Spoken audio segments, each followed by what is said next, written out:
నేను ఒకటి అడుగుతున్నా, ఇదిగో నీ మోసం. ఎన్నికల వేళ నువ్వు చెప్పినావు ఇది చేస్తాను అని. ఇదిగో నీ సూపర్ 6. దీనికి కావాల్సిన బడ్జెట్ ఇది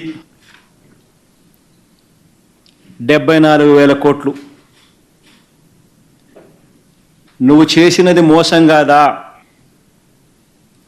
నువ్వు చెప్పినది అబద్ధం కాదా? నీ మీద 420 కేసు పెట్టకూడదా? ఆర్గనైజ్డ్ క్రైమ్ ఇది కాదా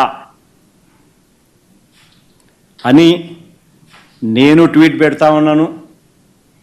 నా ఎమ్మెల్యేలు, కంటెస్ట్ చేసిన ఎమ్మెల్యేలు అందరూ ట్వీట్లు పెడతా ఉన్నారు, పెట్టబోతున్నారు.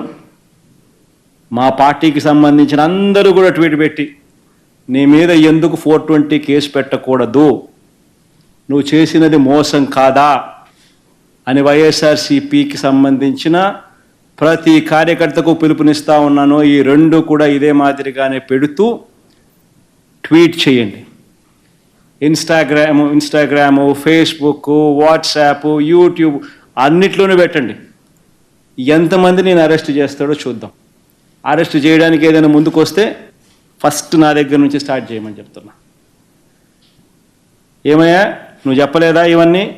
నీ మేనిఫెస్టోలో ఇవన్నీ లేవా? నీ బడ్జెట్ ఇది కాదా? నీ బడ్జెట్లో కేటాయింపులు, వీటికి సంబంధించిన కేటాయింపులు ఇవి ఉండాల్సింది కాదా? మరి ఎందుకు కేటాయింపులు చేయలేదు?